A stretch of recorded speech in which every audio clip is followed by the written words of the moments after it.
Velma Gratch and the Way Cool Butterfly by Alan Madison and Kevin Hawkes. Velma Gratch was the youngest of the three Gratch sisters. Frida, the oldest, had gone through first grade first, followed by Fiona. Now it was Velma's turn.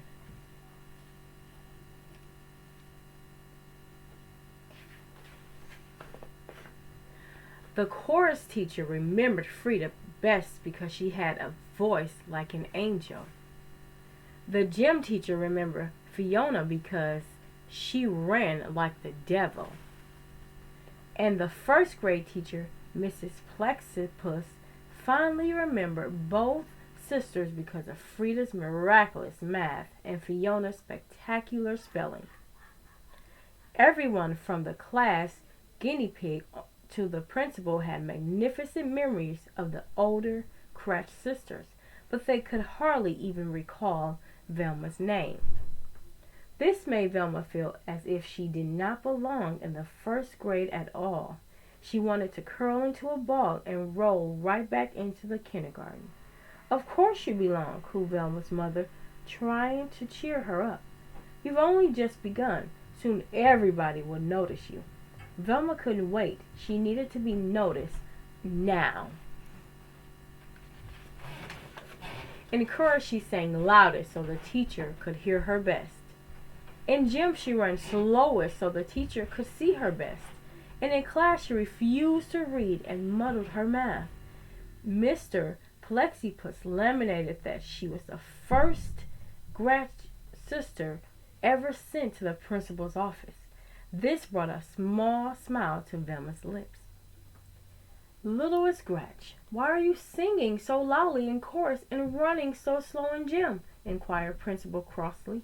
Because, answered Velma, I want you to remember me just like you remember Frida and Fiona. The principal's owlish eyes opened wide. But my dear, those Gratches are remembered for good things. Velma's small smile pretzel twisted into a full-blown frown.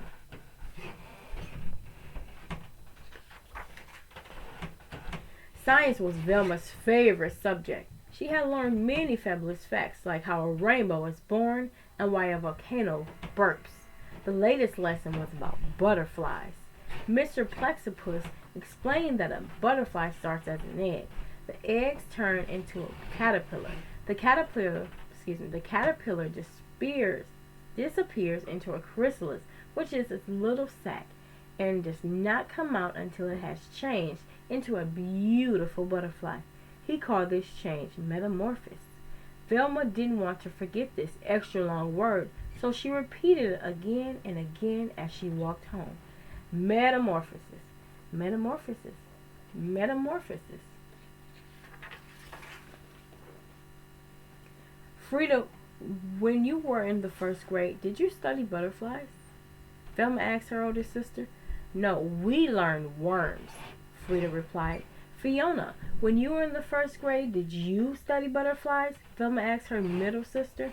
No, we found out about frogs, Fiona started. Well, said Velma proudly, we are studying butterflies. And metamorphosis.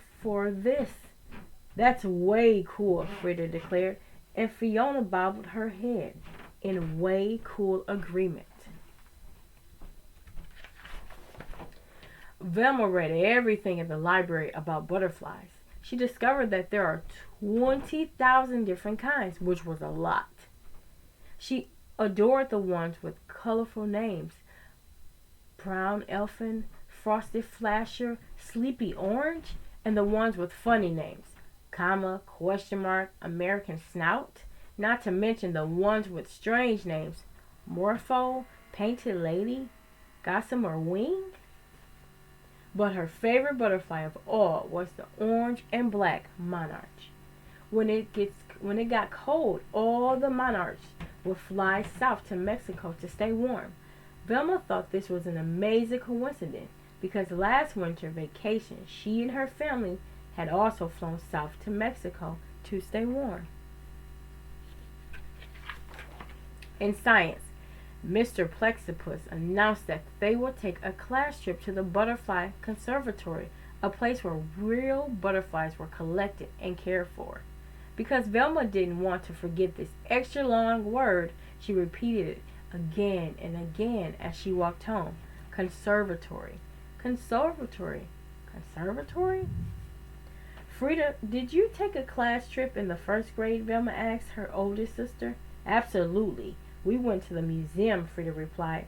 Fiona, did you take a class trip in the first grade? Velma asked her middle sister. Absolutely. We went to the aquarium, Fiona stated. Well, said Velma proudly, we're going to the can serve the story. That's way cool, Frida declared, and Fiona bobbed her head in way cool agreement. The Butterfly Conservatory was surrounded by fancy flower beds and with banners of butterflies.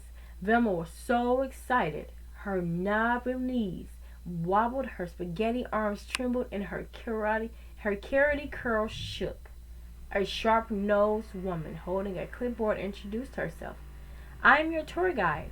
Inside, a butterfly might land on you. But please don't touch his wings. Does anyone know why? Velma's hand shot up. Because they're made of teeny tiny scales that could rub off like dust, and that is not good, she explained. Precisely, said the guide. What's your name? I'm Velma, the youngest of the 3 Gratch sisters. I don't think I know your sisters, the guide commented as they entered the rainforest room.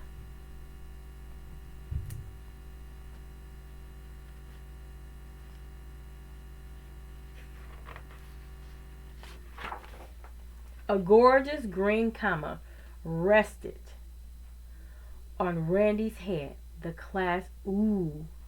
A baby brown elephant settled on Sandy's nose. The class ah. A big blue morpho aligned on Andy's shoulder. The class gasped, but no single butterfly landed on any parts of Velma. Time to leave, instructed Mr. Plexipus as they neared the exit. A tear formed in a distant corner of Velma's eyes.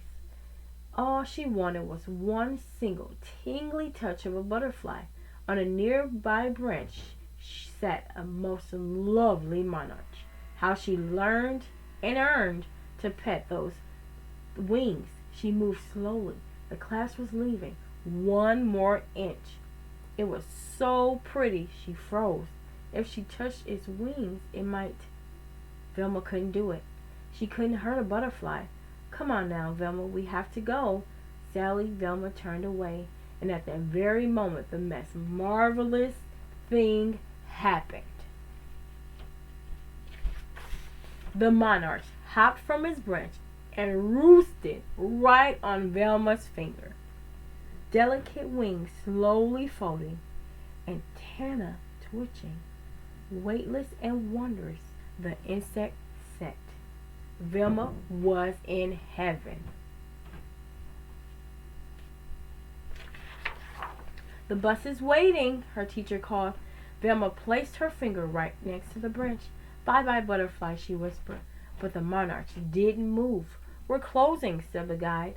Velma lightly blew on the butterfly. It did not budge without ever touching the butterfly's wings. Everyone tried to get the monarch to fly, crawl, or walk off Velma's finger, but nothing worked. At last, Velma was told to leave with the butterfly still perched on her pointer. Excuse me. It stayed there on the bus ride. It stayed there when she slept and was still there when she woke. It stayed there doing gym, math, reading, ballet, soccer, day in, day out. It stayed put on that pointer. Soon, everyone from the class, guinea pig, to the principal knew about Velma and her butterfly.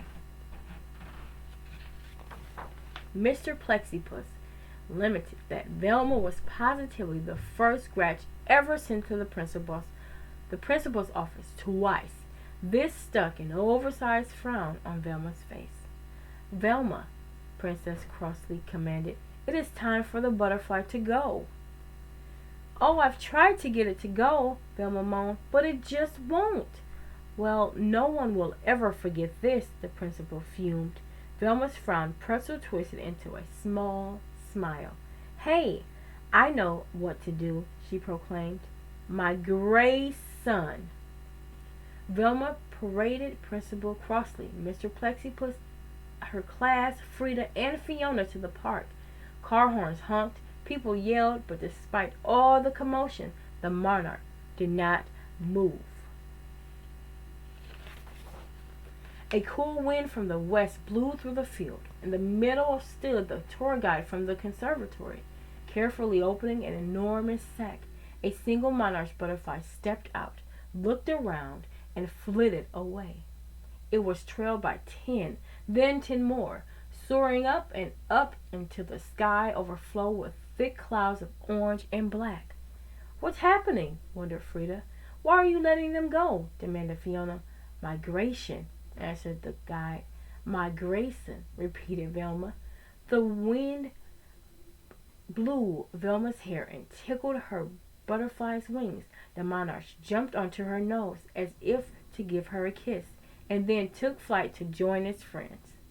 Over the treetops it flew, over the skyscrapers and up into the wild blue, orange, and black yonder on its way to Mexico.